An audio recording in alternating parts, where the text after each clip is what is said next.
नमस्कार, जयम विशेषमध्ये मी तेजल नागरे तुम्हा सर्वांचं स्वागत करते। सर्वोच्च न्यायालयाने आज एक महत्त्वाचा निकाल दिलेला आहे। समलैंगिक विवाहाला मान्यता देण्यास सर्वोच्च न्यायालयाने नकार दिला असून या विवाह प्रकरणामध्ये सर्वोच्च न्यायालयाचा हा महत्त्वाचा निकाल आहे। 5 न्यायाधीशांच्या खंडपीठाने या प्रकरणात हा निकाल दिलाय, तर हा निकाल 5 टप्प्यात विभागलेला होता। 5 न्यायाधीशांपैकी समलैंगिक विवाह कायद्याच्या बाजूने 2 तर विरोधात 3 असा हा निकाल आहे।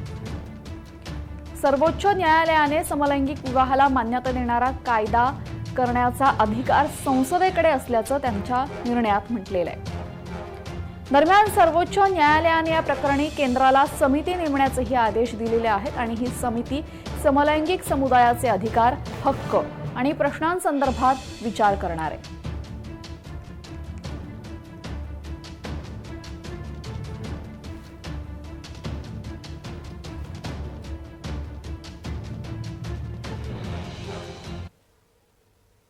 दरम्यान सर्वोच्च न्यायालयाने हा निकाल दिल्यानंतर एलजीबीटीक्यू समाजातून म्हणजे समलैंगिक समाजातून काय प्रतिक्रिया आलेली आहे पाहूयात।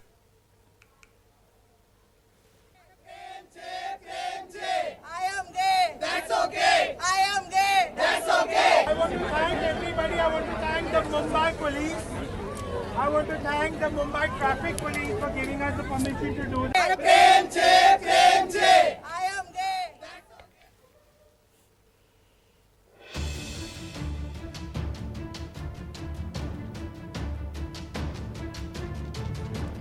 समलैंगिक विवाहाला सर्वोच्च न्यायालयाने मान्यता दिलेली नाहीये आणि त्यानंतर या समाजाकडून काय भावना व्यक्त झालेल्या आहेत ऐकूयात।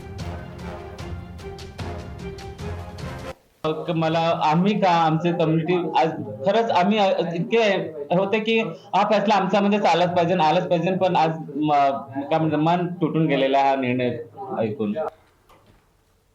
दरम्यान हा एलजीबीटीक्यू म्हणजे समलैंगिक समाज काय आहे हे आपण पाहूयात।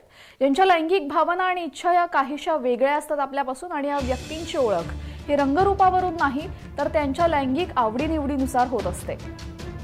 समाजामध्ये एखाद्या स्त्री पुरुषाच्या नात्याला आदर्श मानलं जात होतं, किंबहुना अशा नात्यालाच समाज मान्यता आहे। समलैंगिक किंवा इतर लैंगिक इच्छा असणाऱ्या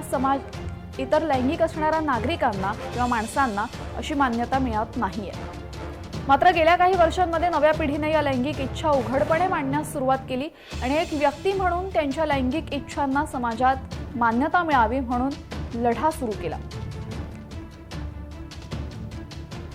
जसं समाजाने या लोकांबद्दल जाणून घेण्यास आणि त्यांच्याबद्दल समजून घेण्यास सुरुवात केली, तसं वेगवेगळ्या लैंगिक मनोकामना अनेक व्यक्ती असा समोर आलेल्या आहेत आणि हा समुदाय वाढत गेलाय।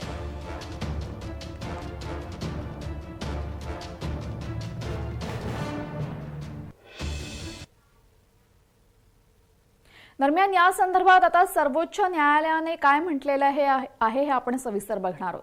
समलैंगिकता ही केवळ शहरी विचार किंवा उच्चभ्रू लोकांमधली गोष्ट नसून सर्वसामान्य माणसातली भावना आहे।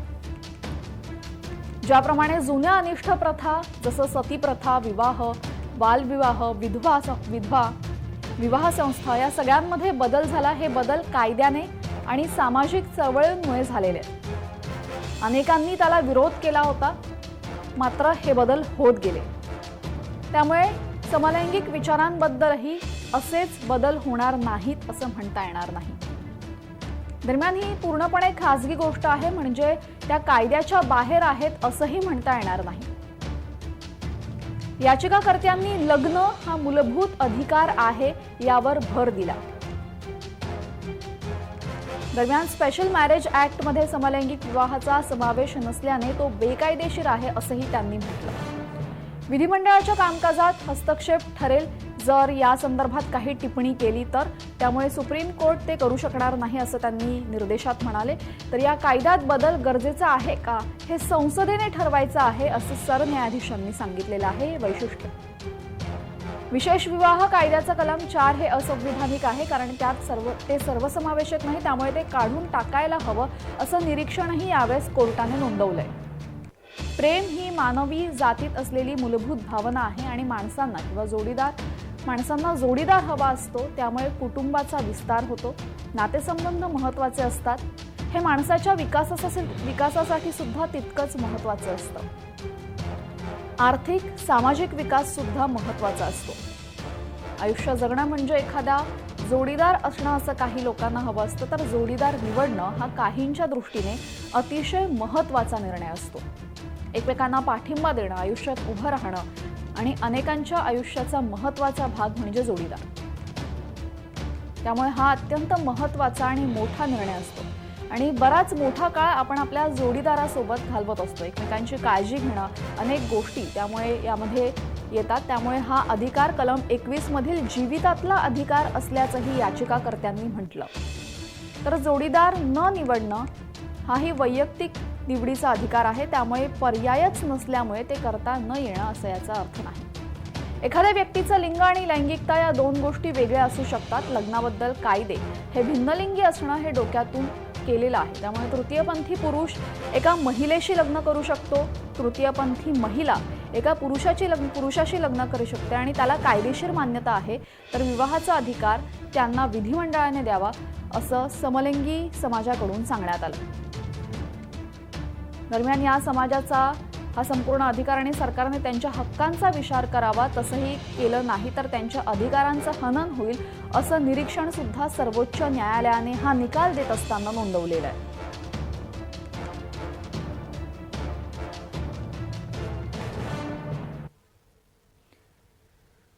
दरम्यान समलिंगींचे प्रश्न नक्की काय आहेत हे समजून घेण्यासाठी न्यायालयाने सरकारला एक समिती स्थापन करण्याचे आदेश दिलेले आहेत.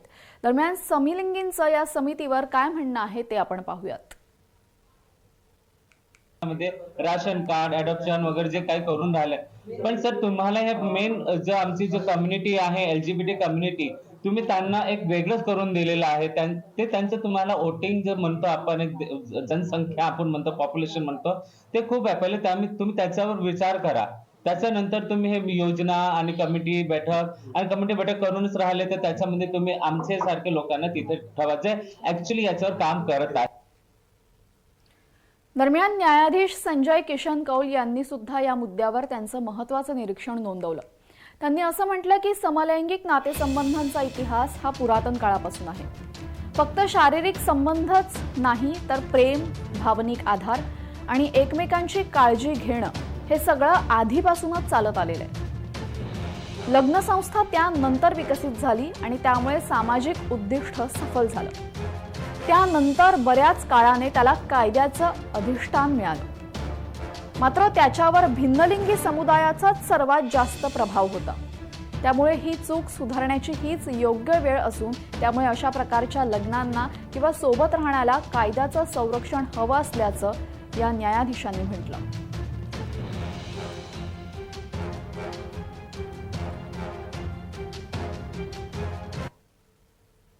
दरम्यान याचिका ही फक्त लग्नासंदर्भात नव्हती तर दत्तक आणि पालकत्वासंदर्भात सुद्धा याचिका करण्यात आली होती.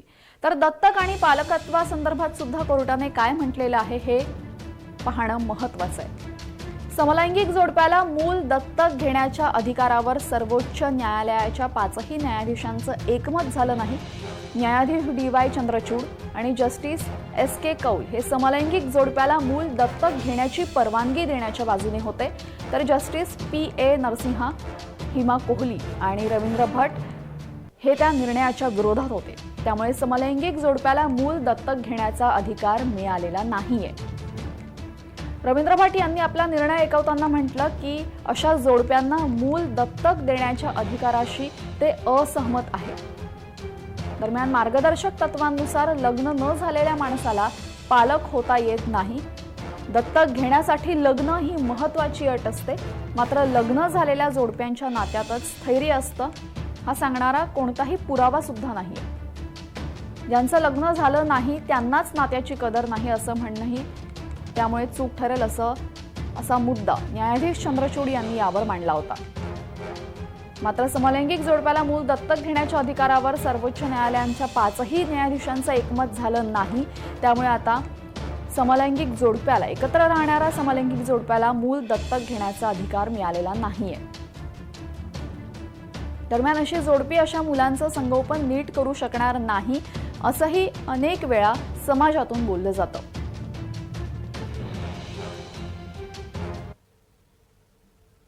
निर्णय जरी समलैंगिक जोडप्यांच्या विरोधात गेला असला तरी सुद्धा काही सोयी सुविधांसंदर्भात सर्वोच्च न्यायालयाने आदेश दिलेले आहेत. समलैंगिक जोडप्यांना कोणत्या सुविधा द्याव्यात याबाबत कोर्टाने काही आदेश दिलेत, ते कोणते ते आपण पाहूयात. समलैंगी लोकांबरोबर भेदभाव नको. लोकांमध्ये जनजागृती करण्यासाठी पावलं उचलावी. छळवणुकीबद्दल तक्रार दाखल करण्यासाठी हॉटलाईन सुरू करावी. छळवणूक होत असलेल्यांसाठी गरिमागृह उभारावं. समलैंगिकता बरी करण्यासाठी दिल्या जाणाऱ्या उपचारांवर तातडीने बंदी आणावी. इंटरसेक्स मुलांना शस्त्रक्रिया करण्याची सक्ती नको. कायदेशीर मान्यतेसाठी हार्मोनल थेरपी तसेच शस्त्रक्रिया करण्याची सक्ती नको.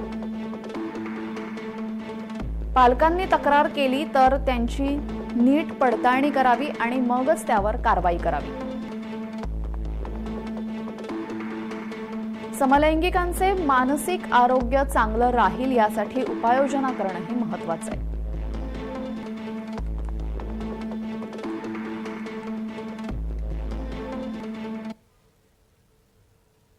दरम्यान केंद्र सरकारची या संपूर्ण प्रकरणावर काय भूमिका आहे तेही आपण बघणार आहोत.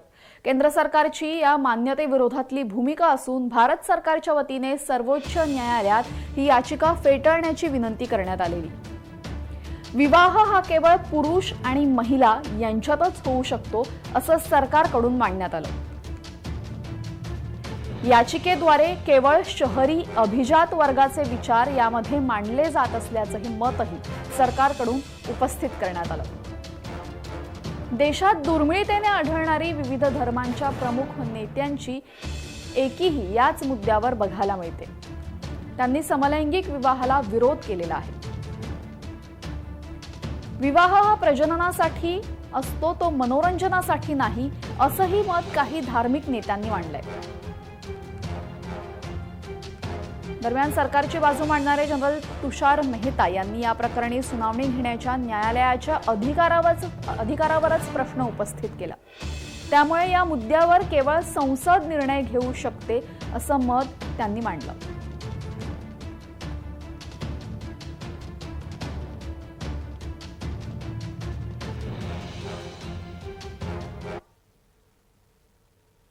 समलिंगी समुदायाचा लढा गेल्या अनेक वर्षांपासून सुरू आहे, तो त्यांच्या अधिकारांसाठी. सातत्याने समलैंगिक नागरिकांकडून, समलैंगिक मुलांकडून, मुलींकडून त्यांच्या संदर्भात जनजागृती करण्याचा प्रयत्न करण्यात येतो. यावेळेस त्यांच्या भावना काय असतात, त्यांच्या अडचणी नक्की काय असतात हे जय महाराष्ट्राने जाणून घेतलंय, पाहूयात. सुप्रीम कोर्टाचा निर्णय हा फक्त कागदावरच आहे, लोकांच्या मनावर अजूनही कोरलेला गेलेला नाहीये. 377 हटून खूप काळ लोटला गेलेला आहे, पण अजूनही कुठे मला दिसत नाही की आम्हाला कुठेतरी स्वातंत्र्य आहे. आज जर तुम्ही बघाल तर बऱ्याच लोकांना LGBT कम्युनिटी काय ते माहिती नाहीये. फक्त लोकांना सेम सेक्स बद्दल एकदम जे गिल्टनेस आहे ते फक्त आम्हाला काढायचं आणि त्याच्यासाठी अवेअरनेस ही प्राईड आहे. माझ्या फॅमिलीमध्ये सगळ्यांना माहीत आहे, पण ते एक्सेप्ट करत नाही आहेत की मी समलैंगिक आहे. ते बोलतात नाही तू करू शकतो, पण नाही, मला नाही करायचंय कारण की आय एम गे. दरम्यान कोणत्या देशात समलैंगिक विवाहाला मान्यता देण्यात आलेली आहे हे आपण पाहूयात. America, Britain, Canada, Australia, Brazil, Cuba, Argentina, Denmark, Finland, France, Germany, Malta, New Zealand, दक्षिण आफ्रिका, स्वीडन,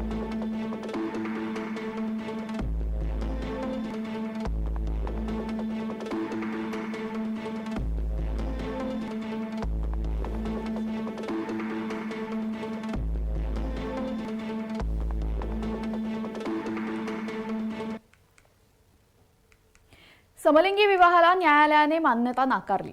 याला केरळमधलं एक प्रकरण कारण ठरलं असेल असं म्हणणं वावगं ठरणार नाही. केरळच्या जहाद आणि जिया दाम्पत्याच्या वागण्याने लिंग बदलून मुक्त वागण्याच्या धारणेला सुरुंग लावलाय. काय आहे हे प्रकरण आपण सविस्तर पाहूयात. केरळ लक्षवेधी आहे तो देवभूमीप्रमाणे निसर्ग असल्याने. मात्र इथलं एक प्रकरण केरळची चर्चा जगभरात होण्यासाठी कारण ठरलं. काझिकोड इथं देशातला पहिला गरोदर बाप बाळंत झाला. मात्र त्याबाबतच्या बातम्या वाचून सर्वसामान्यांच्या डोक्यात गोंधळ उडाला. कहाणी आहे जहाद आणि जिया यांची. जहाद काल बाई होता आणि आज पुरुष झालाय. जिया काल पुरुष होता आणि आज बाई झालीय. जहाद आणि जिया एकमेकांच्या प्रेमात पडले. जहाद आणि जिया यांनी लिंगबदल प्रक्रिया सुरू केली. जहादचं स्तन काढण्यात आलं, मात्र गर्भाशय राहिलं होतं. तसंच जियाचं लिंग राहिलं होतं. ही प्रक्रिया सुरू असताना जहादला गरोदर राहण्यासाठी जिया आग्रह करू लागली आणि लिंगबदल प्रक्रिया अपूर्ण असतानाच दोघांनी शारीरिक संबंध प्रस्थापित केले. त्यामुळे जियापासून जहाद गरोदर राहिला, कारण जियाला बाई झाल्यानंतर आई व्हायचं होतं. मात्र लिंगबदल केला तरी जियाच्या शरीरात गर्भाशय येऊ शकणार नव्हतं. ते जहादच्या शरीरात होतं. त्यामुळे जियाने जहादला गरोदर केल्याने जहाद आता बाळाला जन्म देऊन बाप म्हणवला गेलाय. या सगळ्या प्रकरणातला कळीचा मुद्दा असा की जहाद आणि जिया यांनी स्वतःची निसर्गदत्त लैंगिक ओळख नाकारली, कारण त्यांची तशा अवस्थेत घुसमट होत होती.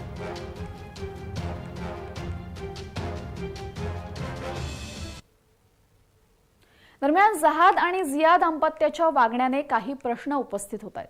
पाहुयात ते प्रश्न नक्की काय आहेत. जर निसर्गदत्त लैंगिक ओळख अमान्य होती तर लिंग नष्ट होण्यापूर्वी त्याचा वापर प्रजोत्पादनासाठी करण्याची भावना कशी आणि का जन्माला आली.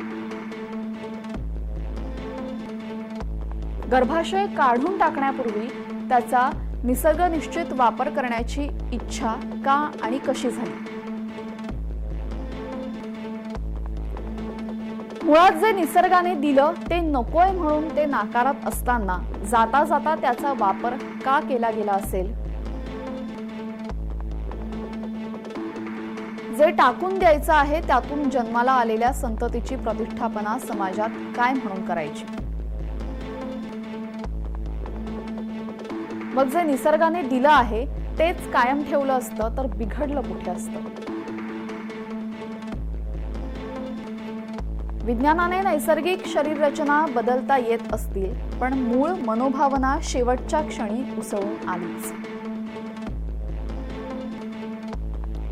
नैसर्गिक भावनेला न्याय द्यायला जहाद आणि जिया वागले. मग जे निसर्गाने दिलं आहे तेच कायम ठेवलं असतं तर कुठे बिघडलं असतं.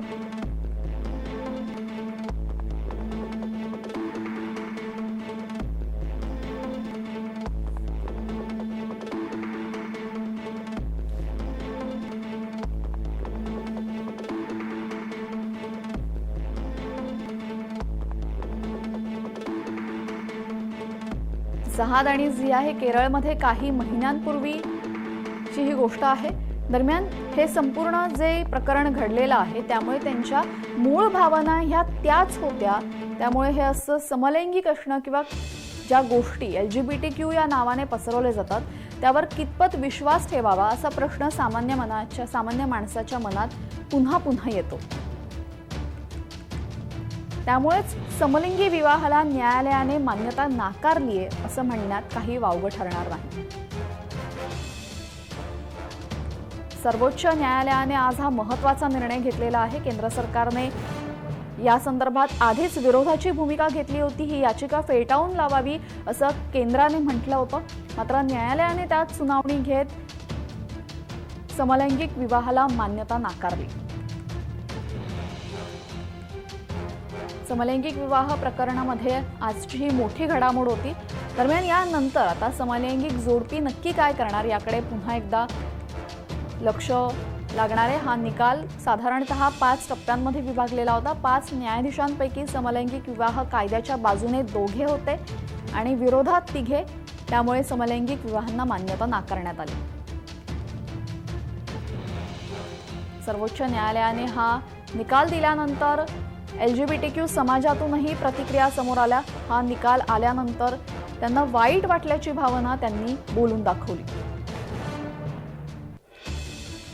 दरम्यान समलैंगिक म्हणजे कोण असतं हे पाहणंही जास्त महत्त्वाचं आहे. हा असा समुदाय आहे की त्यांच्या लैंगिक भावना आणि इच्छा या वेगळ्या असतात. या व्यक्तींची ओळख ही त्यांच्या रंगरूपावरून नाही तर त्यांच्या लैंगिक आवडीनिवडीवरून होत असते. समाजामध्ये एखाद्या स्त्री पुरुषाचा आदर्श नातं मानलं जातं, किंबहुना त्याच नात्याला समाज मान्यता मिळते. मात्र समलैंगिक किंवा इतर लैंगिक इच्छा असणाऱ्यांना समाजात मान्यता मिळालेली नाहीये. दरम्यान कलम 377 काढून एक मोठं पाऊल केंद्राने पुढे टाकलं. मात्र अजूनही त्यांच्या विवाहाला किंवा मूल दत्तक घेण्याला सर्वोच्च न्यायालयाकडून अर्थात कायद्याची मान्यता मिळालेली नाहीये. या संपूर्ण प्रकरणावर केंद्राने तर न्यायालयावरच प्रश्नचिन्ह उपस्थित केलं, कारण की यावर सुनावणी घेणं हा न्यायालयाचा अधिकारच नाहीये. यावर कायदा करणं हे संसदेचं काम आहे, असं केंद्र सरकारकडून सांगण्यात आलं.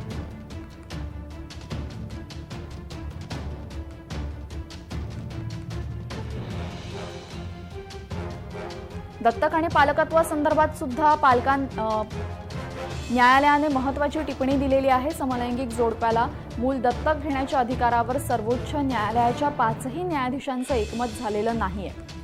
चंद्रचूड आणि कौल हे समलैंगिक जोडप्याला मूल दत्तक घेण्याची परवानगी देत होते, तर नरसिम्हा, हिमा कोहली आणि जस्टिस रवींद्र भट यांनी त्याच्या विरोधात मत दिल्यामुळे त्यांना आता मूलही दत्तक घेता येणार नाही. दरम्यान या संदर्भात काही निर्देश आणि आदेश सर्वोच्च न्यायालयाने प्रसिद्ध केलेले आहेत. ते म्हणजे समलैंगिक जोडप्यांना कोणत्या सुविधा देण्यात येणार आहे, जसं त्यांच्यामध्ये भेदभाव केला जाऊ नये, जनजागृती करण्यासाठी पावलं उचलावी, अशा व्यक्तींबद्दल छळवणुकीच्या तक्रारी करण्यासाठी हॉटलाईन सुरू करावी, जर छळवणूक होत असेल तर गरिमागृह उभारावी, समलैंगिकांना बरं करणं यासाठी काही उपचार दिले जातात, त्या उपचारांवर तातडीने बंदी आणावी. दरम्यान अशा उपचारांनी ते बरे होतात का हाच मोठा प्रश्न आहे. त्यामुळेच या उपचारांवर बंदी आणण्यात आलेली आहे. कोणत्याही प्रकारची शस्त्रक्रिया करण्यासाठी सक्ती न करण्याचे आदेश सर्वोच्च न्यायालयाने दिलेले. दरम्यान या संपूर्ण गोष्टीविरोधात केंद्राने मात्र विरोधाची भूमिका घेतलेली आहे. याचिका फेटाळण्यासाठी केंद्राने विनंती केली होती. विवाह हा केवळ पुरुष आणि महिला यांच्यातच होऊ शकतो, असं सरकारकडून स्पष्ट करण्यात आलं. या याचिकेद्वारे केवळ शहरी अभिजात वर्गाचे विचार मांडले जात असल्याचं मतही त्यांनी मांडलं. तर देशात दुर्मिळतेने ही लोक आढळतात, त्यामुळे त्यांनी समलैंगिक विवाहाला विरोध केला. विवाह हा प्रजननासाठी असतो, तो मनोरंजनासाठी नाही, असंही काही धार्मिक नेत्यांनी मांडलेलं आहे.